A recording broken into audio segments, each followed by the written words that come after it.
oh my God, this is crazy. The universe clearly wants to kill me. Like online, like, I'm going to starve and I'm going to die and all of the things, but also knowing that I was like, no, I gotta go here, so kind of feeling a little bit more in my own feet and my own hips and my own body and my own wisdom to be a part of ushering in where we're going next. I'm like, yeah, let's go, friends. I'm like, Storms is pumped. Yeah, that's where it's at, right on the edge, right on that evolutionary edge. I love it. Yeah. Well, you deliver your honest to your son and you're like, that's why I laugh. I'm like, they say you have to have a breakdown and then you have a breakthrough. And I'm like, sometimes you have a big old breakthrough and then you got to go like break down and be like, hold on, what just happened? Yes. Hey, everybody. Welcome back to the YouTube Academy. And this is year 2. So it's really exciting. We're getting to come back with some of our teachers who participated in year 1 and gave us incredible content and do some Q&A and just kind of update on what their class topic was. So we're welcoming back Ms. Sasha Rose. So welcome back. Thank you. I'm so glad to be here, Stormy. Yes, in your class, we were just laughing a little bit before, but I mean, it just blew me away because I go and rewatch every time before, we have a teacher come back too, so that we can drop into the same vibration. I was just like, who is this woman? Well, it's such a deep topic, right? Mars and Venus, we could go on and on. Yes. And I loved in the beginning of your video where you're showing the picture and you're like, Earth is just smushed in here between Mars and Venus. And I was like, preach. Because that's really it, right? Like the dance of where are these energies and these dynamics and my experience of my environment, but my action in my environment, like I just was breathing it in. So hopefully you guys out there were doing that as well. And I just can't thank you enough for your beautiful class. My pleasure. Yeah. It was super fun. Yeah. And just, thinking about when we bring in the motion of the planets, it brings us into more of that embodiment of what are they about. So we're not just stuck in our head. And so I like to orient to, not just the concept, but what are they actually doing in the sky? And that gets super fun. And we have some interesting things happening right now with Venus and Mars in the sky. So I'm excited to dive into that too. Yeah, me too. And this idea that they're not the outer planets that are creating like these huge social changes that we then kind of need to navigate and fit into. And it's not as internal as like the moon. So this personal, just right here combo set, like salt and pepper shaker, that we get to work with. And I think that they are planets we can go to and take a lot of accountability for how we're moving and where we're at in our experience. And it also is like the matrix to me, where by coming into our personal zone, we kind of slow time and clarify. I love that. And that's where so much of our power lies, right? In how we deal with those internal dynamics, because often we don't have control over other people or what's happening in the world. So, yeah. Yeah, other people are my most complicated experience for sure. Can't live with them, can't live without them, don't do and don't, that whole bag. Yeah. So should we back up like first, I think in kind of a big way and talk about, where is Venus and where has she been? Because we came in with such a heavy Capricorn signature. Yes. This year. Yeah. And, I don't have that much, I didn't like prepare slides or anything, but I can show, I did evolve my Venus map for the Venus and Capricorn cycle. So I could flash that real quick and you could look at Venus and her. This is, I think it's really beautiful what she does. I really take the Venus cycle as the heroine's journey and the Mars cycle as the Mars journey. And I'm much more intimate with the Venus cycle. So, just this as a visual, here we are as that Earth. And that number 1 is when the cycle began on January 8th at 18 degrees Capricorn. That's a Venus star point. Ariel Gutman's work about the Venus star points is really brilliant because that infuses this whole cycle. And then we've gone through this whole morning star part of the cycle. She's meeting up with the moon there every month. And she's right about here, number 6. She just disappeared from the morning sky and is getting ready to have her second union with the sun, all the way behind the sun now, in the sign of Libra. And then she's going to arise. And of course, we're gonna have eclipses during the underworld time as well. It's going to be really interesting. And then she's going to rise as evening star and do her journey, meeting up with the moon every month, and become that evening star Venus.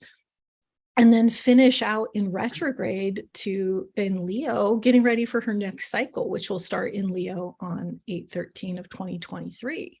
So that's kind of fun, just to look at that visual and just to see this is where she's at. And that's a really big deal, going from that visible morning star before dawn to can't see her. And I think there's something psychologically, especially you said there's this Capricorn signature that really holds this whole cycle. She met up with Pluto. Pluto's in those final degrees of Capricorn, shaking it all up, revealing all the corruption of society and, just rooting it all out so we can change it, So anyway, we don't need to go into all that. I know there's a lot of complexity here, but I just love to see that motion and just, honor that shift from visibility to invisibility as she dives into the underworld now.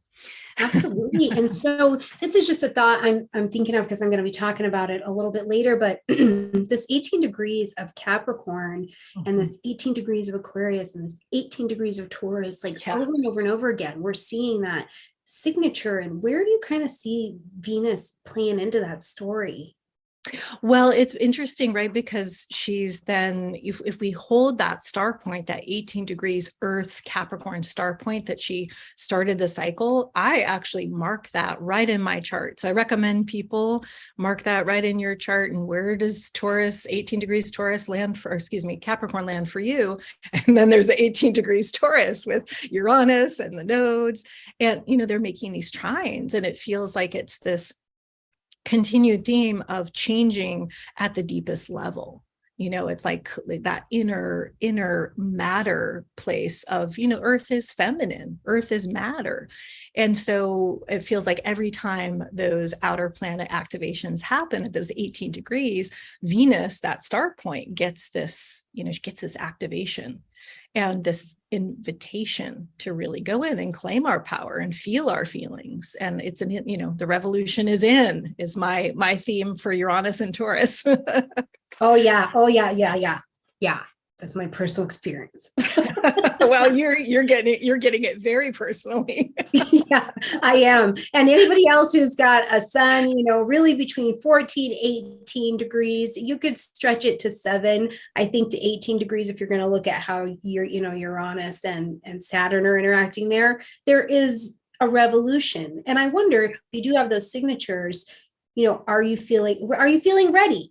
I'm wondering if this is the position of readiness, or what's that deep calling change that going and actually seeing the role of Venus in this conversation is more grounding than just trying to think through it. That is, I think, so hard, Yeah. Well, yeah, it's the heroine's journey for me. So when we take on moving with her in her cycle, we're really working with those energies of life, death, and rebirth. And we know as people who love change that when there's any big change, something has to die. And what can die can be what's false. And it can drop us into our deeper authenticity.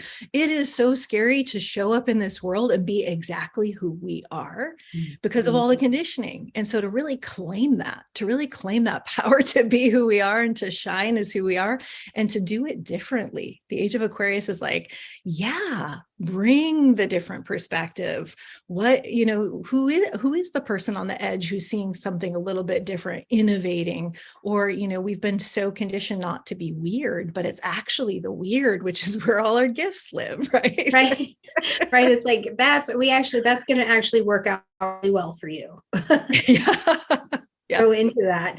And so as we consider, we can drop in with Venus there. How do you see Mars playing into this cycle as well? Because, Mars is exciting.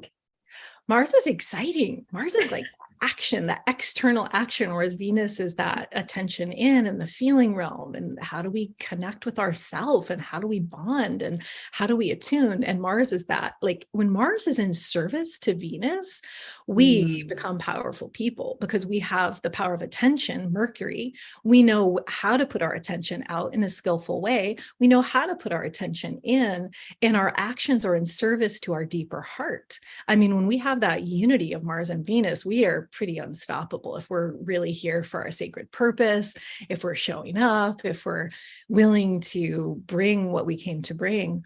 And so Mars is a big piece of that. With where is our action coming from? Is it coming from, oh, this is what I thought I should do, or, I'm trying to be in competition and I'm at that level, or is it coming from that deepest authentic place?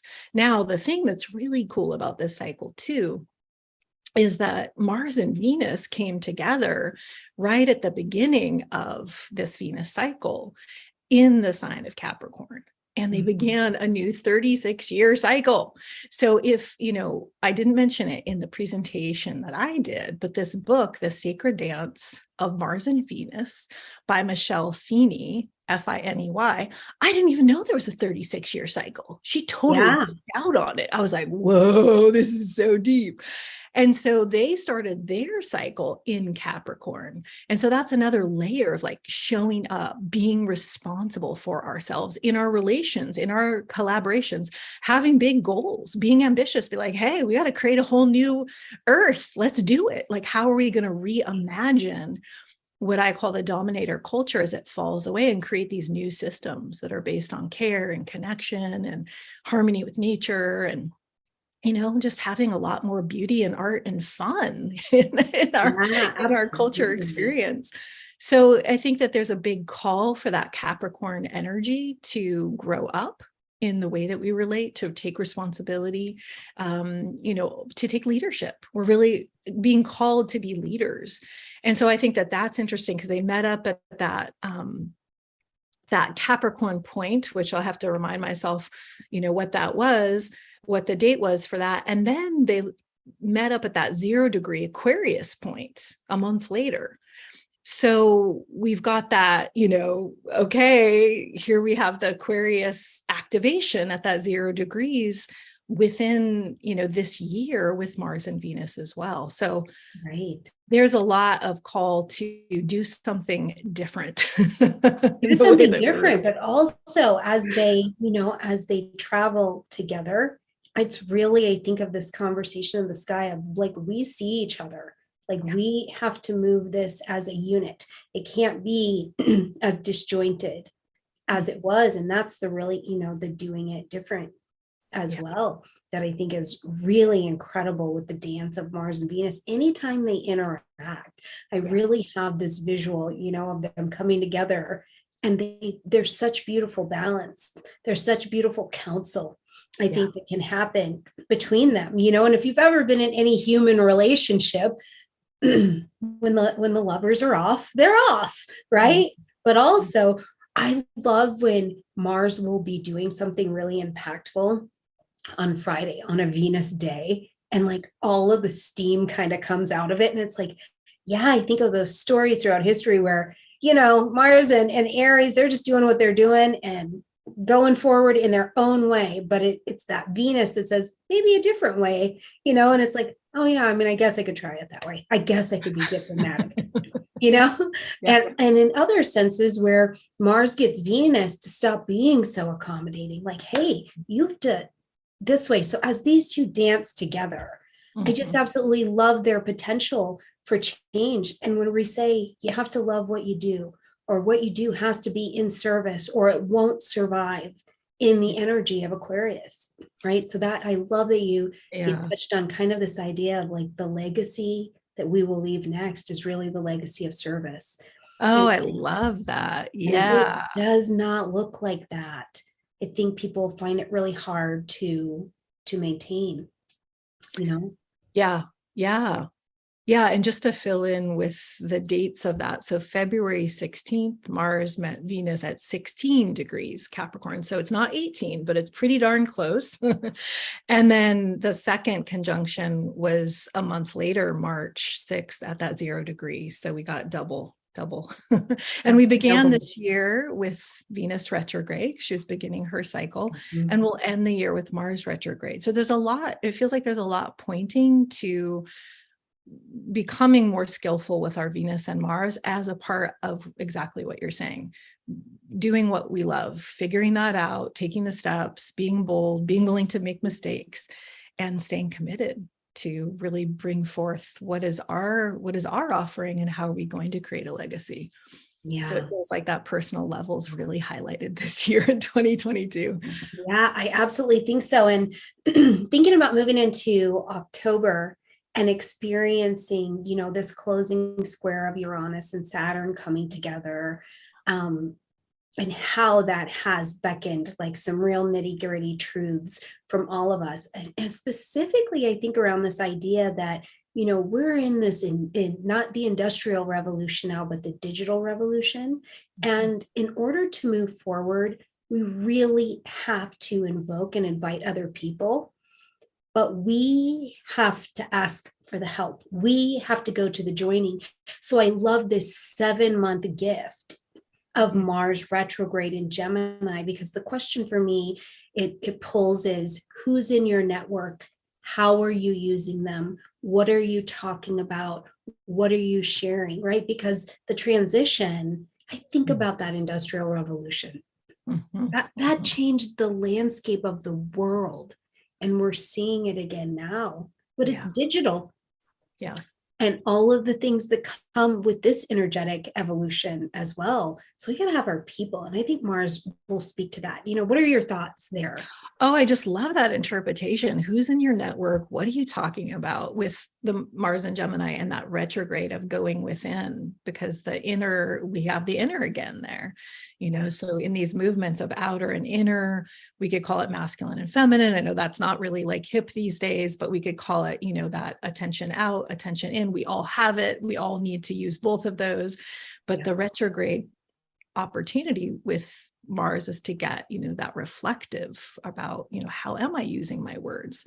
How am I working with my networks? And to really calibrate that to be aligned with that sacred purpose, to be aligned with what is my mission here.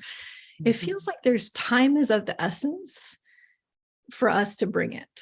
And we don't have to, that doesn't have to be a pressurized, like I'm going to do it wrong, but really to authentically show up as who we are in our realm of whatever we came here to do. It feels like the game is on, and it feels like with that Mars retrograde, it's kind of like pulling back the bow of like getting really clear. What is my message?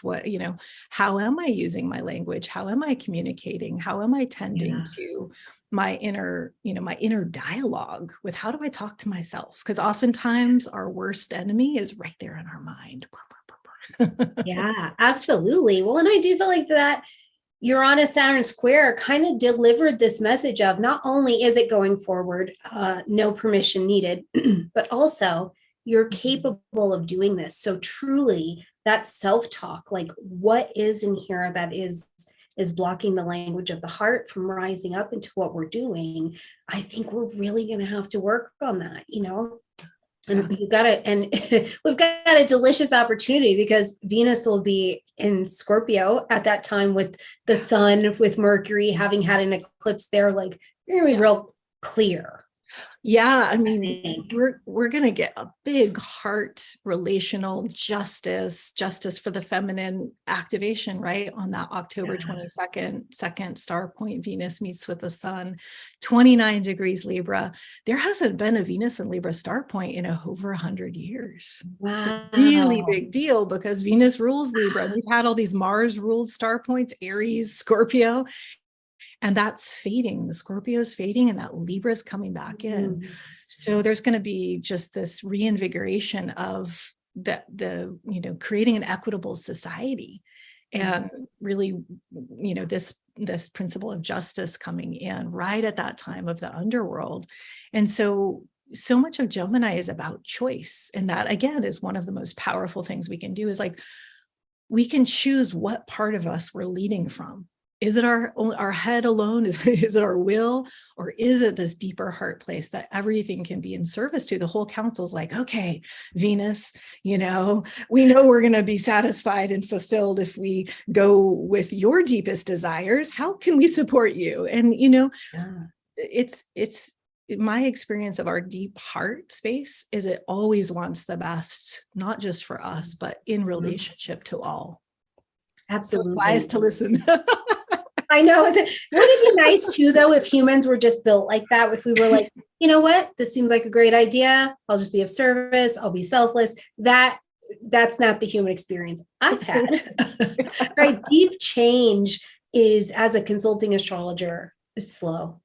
It's slow. And we need 7 months of looking back over my choices, over I'm willing to slow down and relearn me, relearn this language.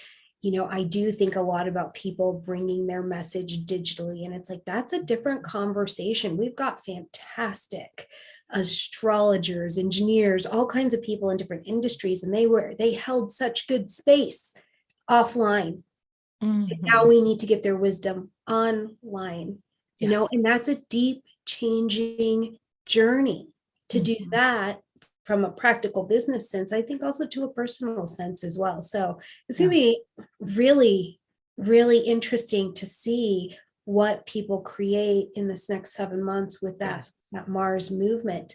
And I'm curious if you have some tips for people about like grabbing their own chart and going into it that maybe they can grab into immediately and look at this Venus Mars energy for themselves.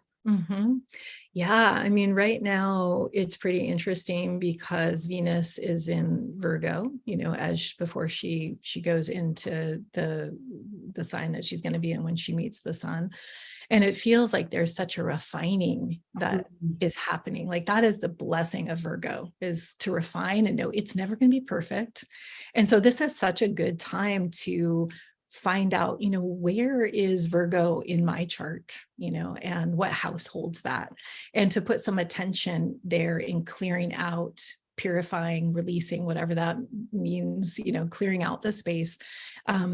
And then to find this place that is Libra, and to know that that's going to be an activation that's going to really ripple for, the next 9.5 months as far as this relational superpower.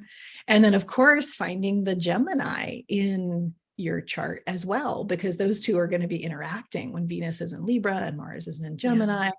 So it's like, how do we bring this authentic relating, this co-creation energy online or into the digital, into the virtual? How can I show up as my authentic self, and then find my people, because I'm resonating with who I truly am.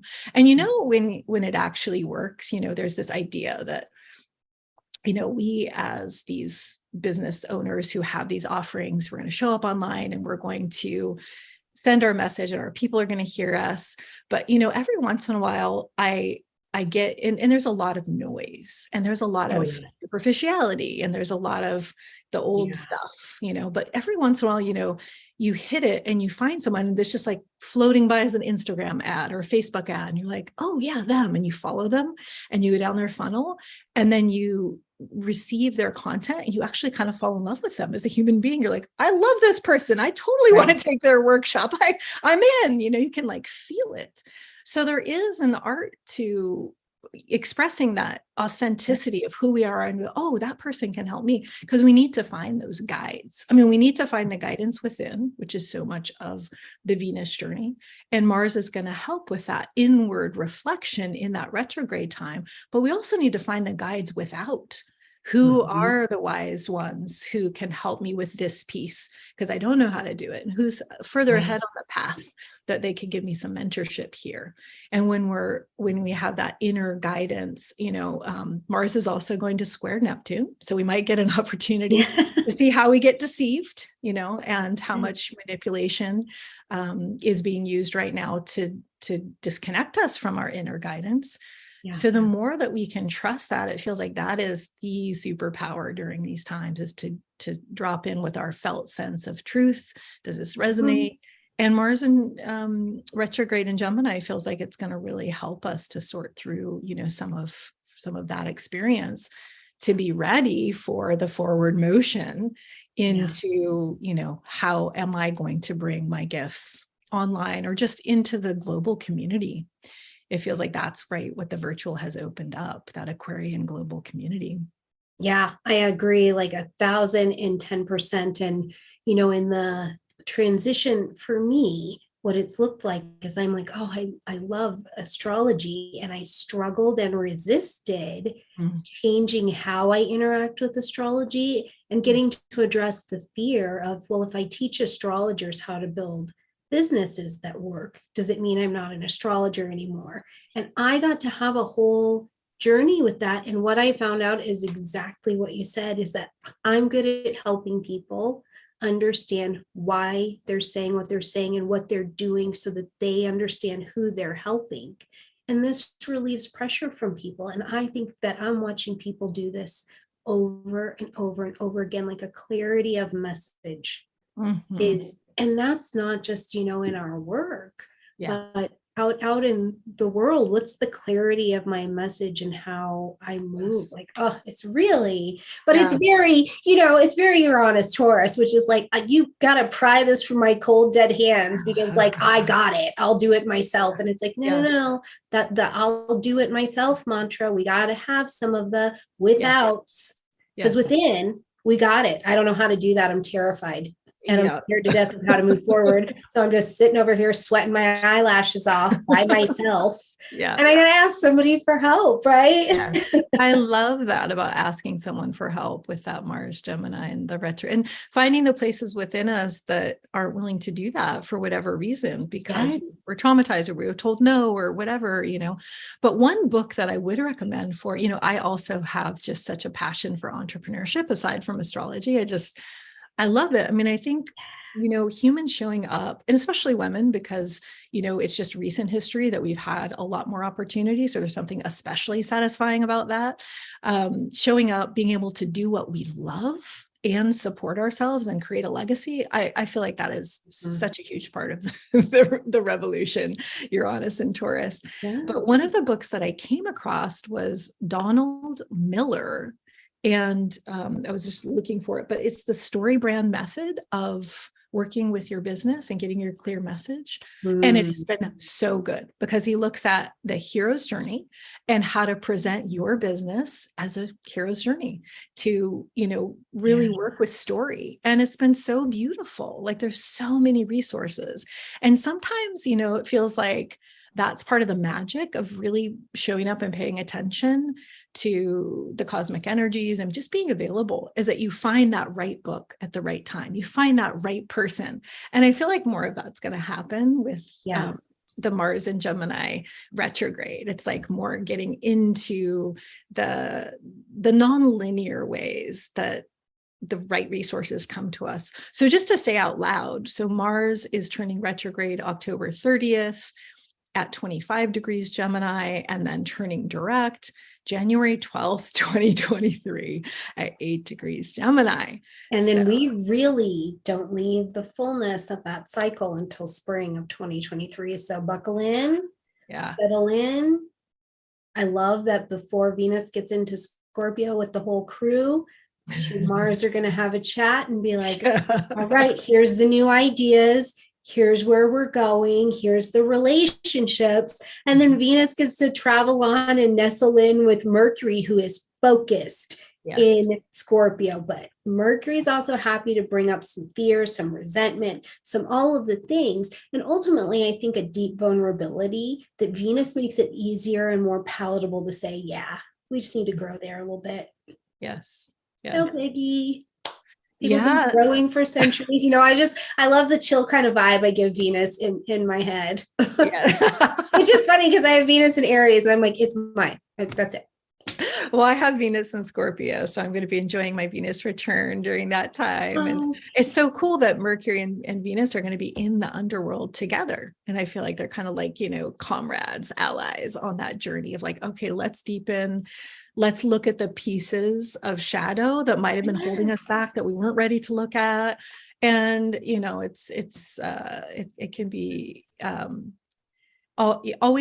always better when you're on that kind of journey to have a friend. I've just been rewatching The Lord of the Rings. yeah. You need a Well, friend when you go and bring that ring and you're going into Mordor.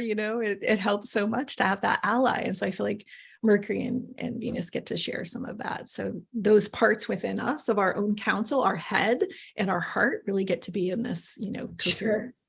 Sure. Well, and starting out the beginning of the year, Venus Capricorn retrograde, looking back, being like, okay, this is not like I got to redo this. And now coming to the underworld with Mercury being, I think Mercury's like, how are you? Like, Exactly. Are You You've okay, seen a girlfriend? lot.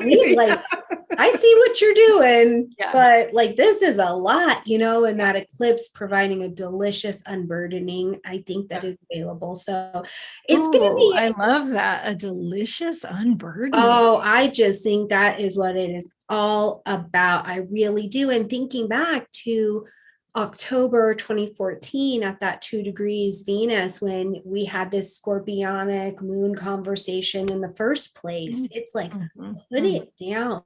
This is a chance to become that horse has been beat to death.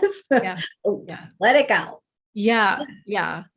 And recognize the power of the failure. I mean, there's so much potency, right? And this is when we get back to entrepreneurship again, which is a growth path, is that you are not going to have success without having some serious mistakes. So even celebrating the mistakes that we made since January 8th and the relationships that went sideways, and now looking back going, oh, I could have gone left and I went right, and whoa, and just celebrating that we were bold enough to try, that we showed up, that we were engaged with our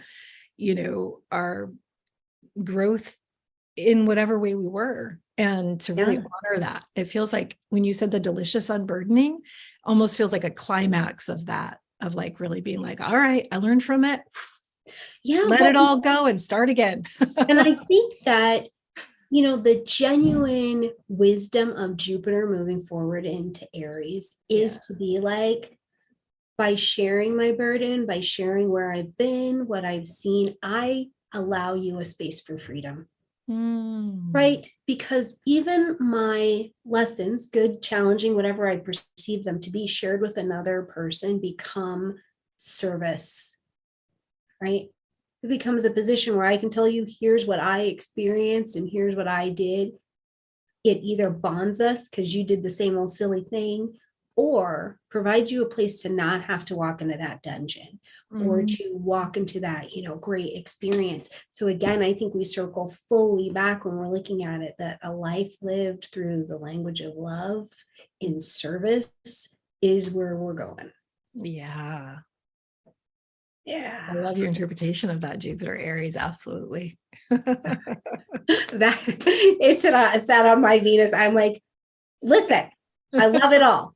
I love it all and I want it all. So if you have Venus in Aries, you might, I would love to hear how your Jupiter experience has been. Or in Taurus with Uranus going over.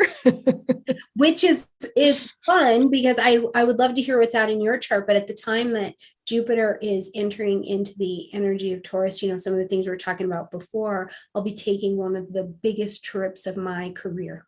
Wow. I will literally be taking a Jupiter in Taurus moment. And, I was looking at the timing of that, but also 2 years ago, I kind of could connect to that sense. I was like, I don't know what it will look like, but we're going on our next adventure.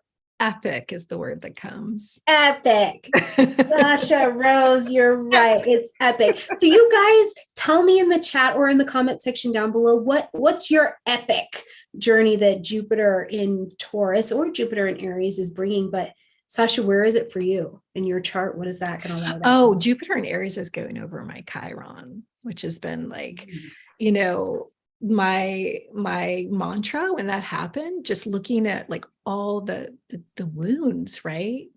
They shape us in these ways, but they deepen us and they give us these superpowers. So my mantra when that was happening, and I have one more pass, is I'm an effing miracle. I won't say the word, but I was saying the word, I'm an effing miracle. I was just like, again, loving it all of it, baby. Facts. Oh my gosh. And going over your Chiron, this idea that like, you know how to not be in your own space, to be like, who am I? What do I do? How do I do it? And what a season for you to be getting that pass where I just feel like Jupiter has just like loaded you like, here, look at all you learned.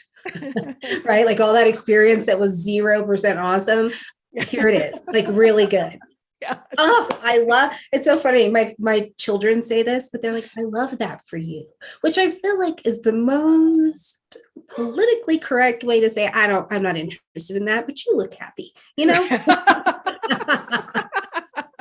Right? Oh, they're so good at that. Well, yeah. I love that for you. Yeah.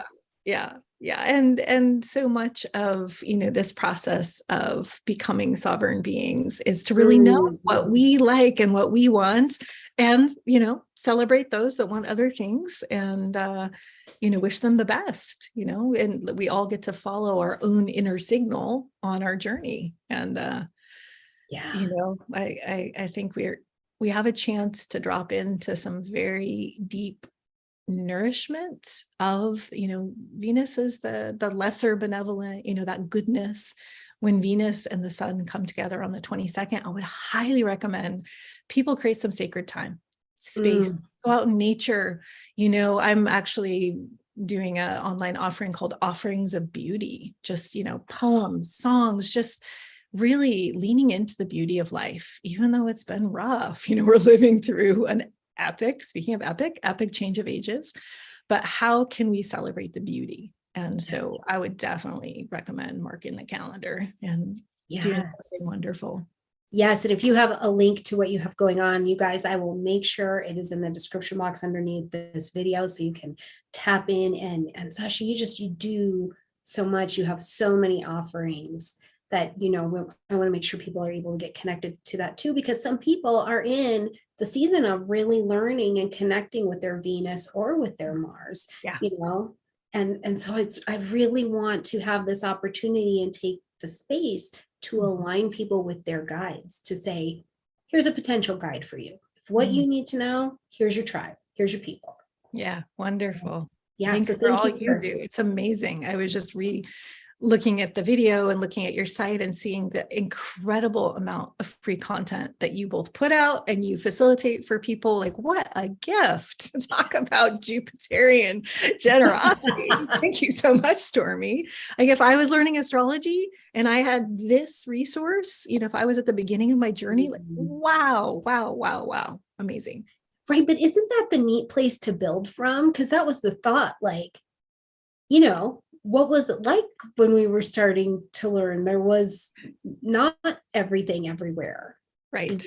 And we kind of had to go into a very specific place. You also kind of knew the quality of what you were getting because it was a little bit more tangible or done in book form, and amidst the noise and the haste to get to join with colleagues and astro lovers and create something good feels like living my chart. Plus, Mercury and Gemini, like I'm all over the place and I'm happy about it. Great. All right, you guys, we're going to get ready to wrap up here. I'll make sure all of the connection information for Sasha is in the video down below. And if you haven't had a chance to watch that video or check out other work by Sasha, please make sure you do so. I will also link that down below, as well as, there were supposed to be 12 videos in the YouTube Academy where we're going to do one a month and just kind of explore it. And there ended up being 52. Wow. So we have a community that shows up to learn. And we're not just musing, there's technique in these classes. There's an understanding you leave and you can pull into your own chart. So you guys dip in. It's here for you. We built it together.